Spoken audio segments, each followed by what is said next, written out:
Welcome to our channel. This is doctor R B Sudha. ఇప్పుడు మనం మాట్లాడుకోబోయేది ఏంటంటే మార్చ్ రాశి ఫలితాలు, నెల ఫలితాలు ఎలా ఉన్నాయో చూద్దాము. అంతకన్నా ముందు మనం ఎప్పుడు మాట్లాడుకునేది ఏంటంటే గోచార రీత్యా.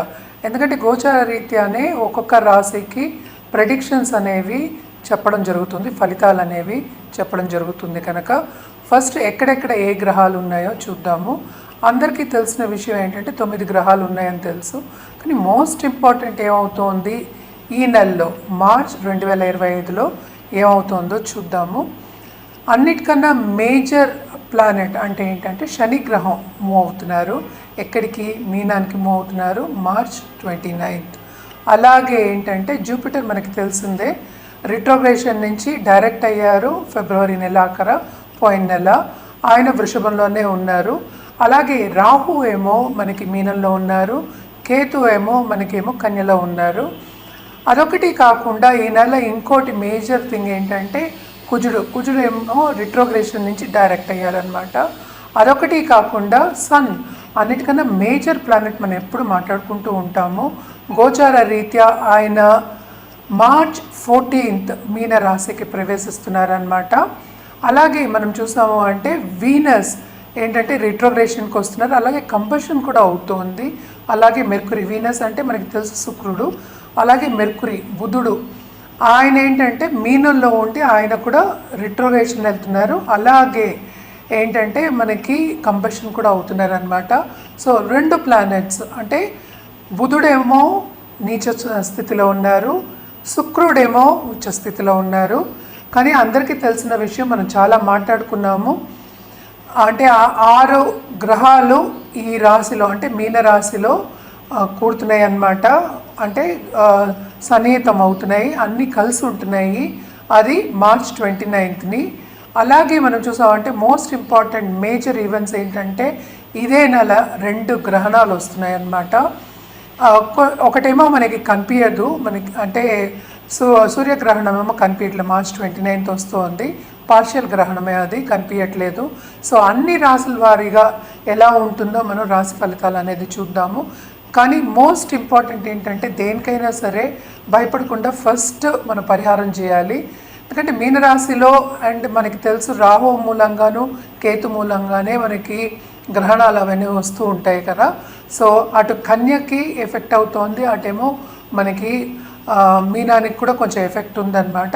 కానీ మోస్ట్ ఇంపార్టెంట్, అన్నిటికన్నా ఇంపార్టెంట్ ఏంటంటే మకర రాశి వాళ్ళకి బాగుంటుంది. ఎందుకంటే ఏల్నట్స్ అనేది వెళ్ళిపోతుంది. ఎందుకు ఏల్నట్స్ అని వెళ్ళిపోతే ఏమవుతుందంటే వాళ్ళకి కొంచెం అంటే రిలీఫ్ అనేది ఉంటుంది. సో ఎవరెవరికి ఏల్నట్స్ అని ఉంది ఇప్పుడేమో కుంభరాశికి ఏల్నట్స్ అని ఉంది, అలాగే మనకి మీనరాశికి ఏల్నట్స్ అని ఉంది, అలాగే మేషరాశికి ఏల్నట్స్ అనేది మొదలవుతోంది అనమాట. సో ఏల్నట్స్ అని మొదలవుతోంది మేషరాశి కంటే భయపడవలసిన అవసరం లేదు. కొన్ని పరిహారాలు చేసుకోవాల్సిందే. ఎప్పుడు మన పరిహారాలు అన్ని రాశుల వారిగా మనం చెప్తూనే ఉన్నాము.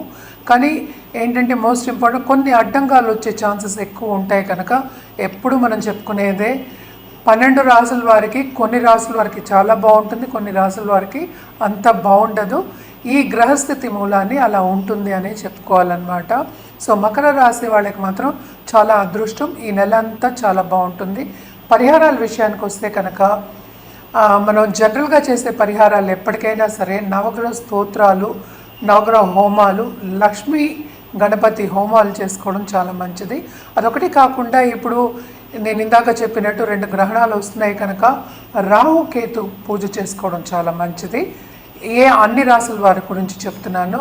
అలాగే ఏంటంటే చంద్రుడికి మనం ఎప్పుడైనా సరే దానం ఇవ్వమంటాం అనమాట. బియ్యం దానం ఇవ్వడం అనేది చాలా ఇంపార్టెంట్.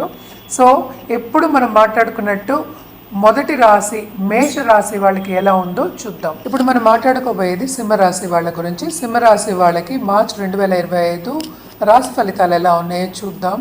సింహరాశి వాళ్ళకి ఏంటంటే మనం చూసామంటే 7th శని అంటే కుంభశని ఉన్నారు స్టార్టింగ్ ఆఫ్ దిస్ మంత్. అలాగే ఏంటంటే వీనస్ ఎగ్జాల్టేషన్ అండ్ 7th ఇప్పుడు మనకి చూసాము అంటే సన్ కూడా ఉన్నారు, అంటే సూర్యుడు ఉన్నది ఈ రాశికి అధిపతి. So first half of this month బ్రహ్మాండంగా ఉంటుంది, ఆపర్చునిటీస్ వస్తాయి. కానీ second half of this month ఏంటంటే అష్టమ శని అంటే towards end of this month అనుకోండి అష్టమ శని అనేది మొదలవుతోంది. అలాగే సన్ కూడా కూడానే ఉన్నారు అండ్ రాహుతో పాటు కలయిక ఉంది. 5 గ్రహాల కూటమి అనేది జరగబోతోంది అనమాట.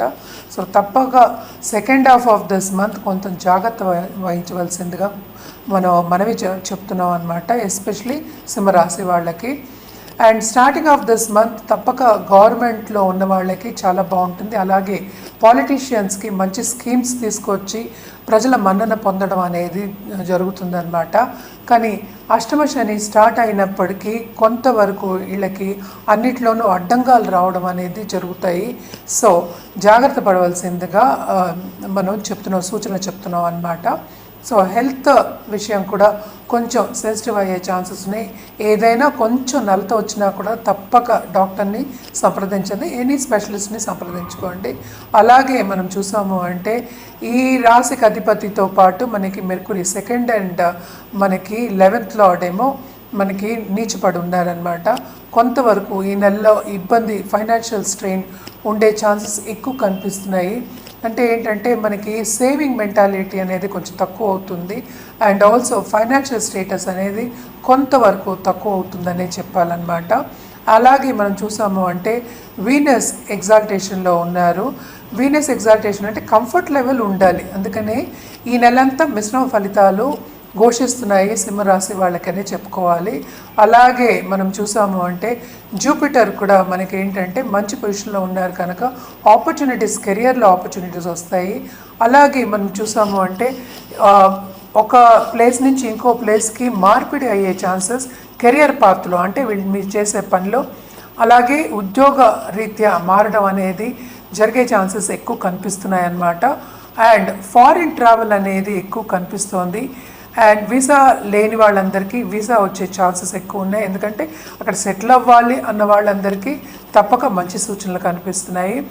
కొంతవరకు ప్రాపర్టీ విషయంలో జాగ్రత్త వహించడం మంచిది. అలాగే ఏంటంటే గ్రహణాలు కూడా 2 ఉన్నాయి కనుక తప్పక దానాలు చేయడం అనేది ఎక్స్ట్రీమ్లీ ఇంపార్టెంట్ అనమాట, ఎస్పెషలీ ఈ రాశి వాళ్ళకి. అలాగే మనం చూసాము అంటే పార్ట్నర్షిప్ బిజినెస్లో కూడా కొంతవరకు ఒక పార్ట్నర్ తోటి ఎడబాటు వచ్చే ఛాన్సెస్ ఎక్కువ కనిపిస్తున్నాయి. అలాగే దాంపత్య జీవితంలో లైఫ్ పార్ట్నర్ కూడా కొంతవరకు ఇబ్బందులు అని చెప్పవలసి వస్తుంది, ఎందుకంటే ఇది అష్టమ శని అంటే 8కి వెళ్ళిన తర్వాత కొంతవరకు ఏంటంటే అటు ఫైనాన్సెస్ అండ్ హెల్త్ ఆల్సో కొంతవరకు దెబ్బతినే ఛాన్సెస్ ఉన్నాయి, అంటే కొంచెం ప్రాబ్లమ్స్ ఇచ్చే ఛాన్సెస్ ఉన్నాయి కనుక ఇవన్నీ జాగ్రత్త వహించడం ఎక్స్ట్రీమ్లీ ఇంపార్టెంట్. తప్పక వీళ్ళు పరిహారాలు అనేవి చేయాలి. ఏం పరిహారాలు చేయాలి అంటే ఎవ్రీడే సూర్యుడికి అర్ఘ్యం ఇవ్వడం వెరీ ఇంపార్టెంట్. ఆదిత్య హృదయం కూడా ఎవ్రీడే నిత్యం చేయడం చాలా మంచిదన్నమాట. అలాగే ఏంటంటే శనివారం తప్పక శని దానం ఇవ్వడం చాలా చాలా మంచిది. ఇవన్నీ చేసుకుంటే చాలా మంచిది అండ్ లాంగ్ టర్మ్లో మీకు చాలా బాగుంటుందన్నమాట. అండ్ ఆల్సో మనం ఎప్పటికైనా చెప్పేది ఏంటంటే మనం ఇది ఈ నెల వరకే పరిమితం మనం మాట్లాడేది. సో వచ్చే ఫ్యూచర్ మీకు చాలా బాగుండాలి అంటే వ్యక్తిగత జాతకం పరిశీలించుకోవడం చాలా మంచిదన్నమాట. ఎందుకు మంచిదంటే దాన్ని బట్టి మీ జాతక రీత్యా ఒక పరిహారం అనేది ఇవ్వడం అనేది జరుగుతుంది. సో తప్పక జాతకం పరిశీలించుకోవాలి అంటే కింద స్క్రోల్ అయ్యే నెంబర్కి సంప్రదించడం మంచిది.